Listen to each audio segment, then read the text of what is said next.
Assalamualaikum warahmatullahi wabarakatuh. Saya Heni, perwakilan dari kelompok 2 yang beranggotakan Gema Aizaida, Hasna Istiqomah, Hawin Sofiatul Rahmah, dan saya sendiri Heni. Kali ini kami akan sedikit mempresentasikan hasil dari makalah kami yang berjudul Program Parenting di Lembaga PAUD. Di sini kami akan menjelaskan tentang poin-poin isi daripada makalah yang kami buat. Nah, untuk poin yang pertama, yaitu pengertian parenting. Apa itu parenting? Secara bahasa, parenting merupakan sebuah kata yang diambil dari bahasa Inggris, yaitu parents, yang berarti orang tua. Sedangkan dalam bahasa Inggris, imbuhan kata ing mempunyai arti sedang mengerjakan sesuatu. Jadi, jika diartikan, parenting berarti proses mengetahui anak atau pengasuhan. Sedangkan secara istilah, parenting adalah suatu cara orang tua untuk mengajarkan pola interaksi dan relasi yang patut kepada anak, atau cara terbaik yang ditempuh oleh orang tua dalam mendidik anak sebagai perwujudan dari rasa tanggung jawab kepada anak. Karena orang tua sebagai sekolah pertama atau mendasar bagi anak-anaknya. Oleh karena itu, menjadi orang tua harus memiliki ilmu untuk mengasuh, mendidik, serta membimbing anak-anaknya dengan baik dan benar. Dan untuk pengertian dari program parenting itu sendiri yaitu kegiatan yang dilakukan antara orang tua dan pihak sekolah dalam membahas proses tumbuh kembang anak dan berbagi permasalahannya agar terjadi kesinambungan dalam rangka optimalisasi potensi anak. Jadi, program parenting itu sendiri dilakukan oleh lembaga PAUD agar program sekolah dan program yang ada di rumah dapat diselaraskan, sehingga pendidikan karakter yang ditanamkan di sekolah dapat ditindaklanjuti di lingkungan keluarga.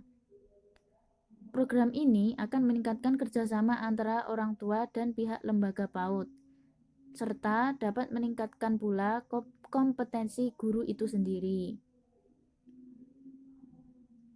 Selain itu, program parenting dapat dilakukan dengan memanggil atau menghadirkan para ahli dalam bidang pendidikan anak usia dini, seperti mengundang psikolog, dosen atau guru yang fokus dalam bidang pendidikan anak usia dini. Untuk poin selanjutnya yaitu tujuan program parenting. Secara khusus pengembangan program parenting yaitu yang pertama, meningkatkan keterampilan dan pengetahuan orang tua dalam melaksanakan pengasuhan, perawatan, dan pendidikan anak di dalam keluarga. Dalam proses pengasuhan, orang tua harus memahami tentang bagaimana pola asuh yang baik bagi anaknya. Karena dalam hal ini sangat penting agar proses pengasuhan sesuai dengan karakter, usia, serta perkembangan anak. Lalu yang kedua, mempertemukan keinginan dan kepentingan antara pihak sekolah dan orang tua. Nah, misalnya itu seperti jika di sekolah anak diajarkan sikap mandiri dan disiplin, maka di rumah orang tua juga harus menerapkannya, sehingga perkembangan anak dapat berkembang secara optimal. Lalu yang ketiga yaitu menghubungkan antara program sekolah dan program rumah, sehingga terjalin keselarasan dan keterkaitan kerjasama yang saling mendukung dan saling menguntungkan, sehingga apa yang diajarkan di sekolah dapat diajarkan pula oleh orang tua di rumah. Adapun tujuan program parenting secara umum yaitu untuk membangun pikiran orang tua sehingga ia mampu membangun anaknya karena keberadaan anaknya lebih menghabiskan waktu di rumah maupun di lingkungannya daripada di sekolah ataupun di lembaga pendidikan. Lalu untuk poin yang ketiga yaitu manfaat program parenting. Manfaat dalam pelaksanaan program parenting adalah sebagai berikut. Yang pertama, terjalinnya kerja lintas sektor. Contohnya itu seperti pengusaha-pengusaha yang berkaitan dengan kebutuhan tumbuh kembang anak, instansi pemerintah maupun penerbit buku yang fokus dalam bidang pendidikan anak usia dini. Yang kedua, terpenuhinya kebutuhan hak-hak. Dengan orang tua mengikuti program parenting, maka orang tua akan lebih memahami apa yang menjadi hak anaknya maupun kewajiban orang tua kepada anaknya. Yang ketiga, berkembangnya rasa percaya diri pada orang tua dalam mendidik anaknya. Melalui keikutsertaan orang tua dalam mengikuti program parenting, maka orang tua akan lebih yakin dalam hal-hal yang akan diajarkan kepada anaknya. Kemudian yang keempat, terjalinnya hubungan yang harmonis pada masing-masing anggota keluarga sesuai dengan tugasnya masing-masing. Sehingga orang tua akan lebih memahami apa saja yang sudah seharusnya menjadi tugasnya kepada anaknya. Yang kelima, terciptanya hubungan antar keluarga di lingkungan masyarakat sekitar lembaga pendidikan. Maka adanya program parenting sudah dipastikan akan melibatkan anggota masyarakat di lingkungan sekitar lembaga maupun keluarga peserta didik, sehingga terciptalah hubungan yang baru serta yang lebih meluas. Kemudian yang terakhir yaitu terjalinnya mitra kerja antar sesama anggota parenting. Kemudian untuk poin yang keempat yaitu jenis-jenis program parenting di lembaga PAUD. Nah, menurut Pedoman Penyelenggaraan Pendidikan Anak Usia Dini berbasis keluarga, pendidikan anak usia dini, non-formal dan informal, Kementerian Pendidikan Nasional tahun 2012, program PAUD berbasis keluarga ini dapat dilakukan melalui bentuk seperti yang pertama, kegiatan pertemuan orang tua. Kegiatan ini merupakan sebagai wadah komunikasi bagi orang tua dan pengelola PAUD maupun guru. Bentuk kegiatan bisa berupa arisan, forum diskusi di media sosial seperti grup WhatsApp atau Facebook dan sebagainya. Yang kedua, keterlibatan orang tua di kelompok atau kelas anak. Adapun kegiatannya seperti kelas mewarnai ataupun menggambar, meronce, serta meronce. Sekolah juga dapat melaksanakan perlombaan yang melibatkan ibu dan anak untuk memperingati hari-hari besar. Kemudian, keterlibatan orang tua dalam acara bersama. Kegiatannya seperti menghadiri seminar pendidikan, rekreasi bersama, maupun mengikuti beragam perlombaan di luar sekolah. Kemudian yang keempat yaitu hari konsultasi orang tua. Dalam hal ini, pengelola PAUD sebaiknya menjadwalkan hari-hari tertentu di mana orang tua, pengelola lembaga, serta pendidik dapat bertatap muka dan bermusyawarah untuk membahas pertumbuhan dan perkembangan anak atau masalah-masalah yang dihadapi serta mencari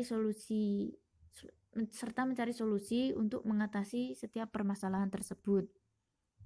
Kemudian yang kelima yaitu kunjungan rumah. Sesekali pengelola PAUD dan guru mengunjungi rumah peserta didik untuk menjalin silaturahmi dan memupuk ikatan kekerabatan, serta bentuk-bentuk kegiatan yang lain yang dapat dikembangkan sesuai dengan kebutuhan. Selain daripada kegiatan program parenting yang telah disebutkan sebelumnya, ada juga program parenting lainnya, yaitu seperti foundation class atau kelas dasar. Nah, yaitu pembelajaran bersama anak dengan orang tua di awal masuk sekolah dalam rangka orientasi serta pengenalan kegiatan di sekolah. Biasanya Ini dilaksanakan pada minggu-minggu pertama anak-anak masuk sekolah di tahun baru. Kemudian program lainnya yaitu seminar. Nah, seminar ini yaitu kegiatan dalam rangka program parenting yang dapat dilaksanakan dalam bentuk kegiatan seminar, misalnya mengundang tokoh atau praktisi PAUD yang kompeten, pakar dongeng atau psikolog.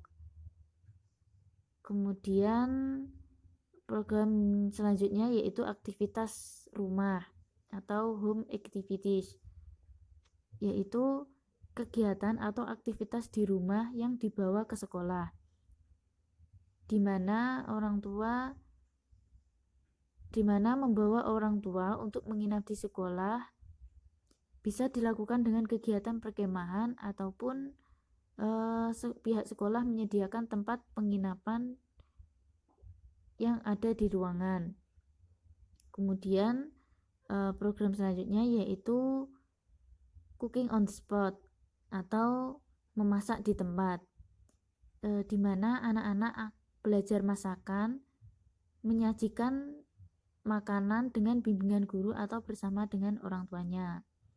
Kemudian program selanjutnya yaitu Bazar Day atau Hari Bazar, merupakan menyelenggarakan bazar di lembaga PAUD, di mana anak-anak akan menampilkan karya yang telah dihasilkannya untuk dijual pada orang tua maupun umum.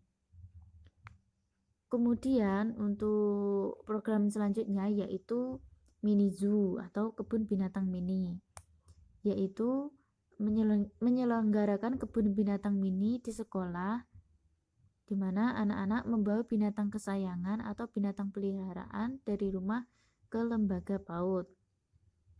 Selanjutnya yaitu home education video, di mana pihak lembaga mengirimkan kegiatan pembelajaran anak-anak saat di lembaga PAUD pada orang tuanya dalam bentuk kepingan CD atau DVD agar dapat disaksikan dan dipelajari juga oleh orang tua di rumah. Cukup sekian presentasi dari hasil makalah kami. Apabila ada kesalahan kata maupun tulisan, kami mohon maaf yang sebesar-besarnya. Dan semoga apa yang telah disampaikan dapat bermanfaat bagi kita semua.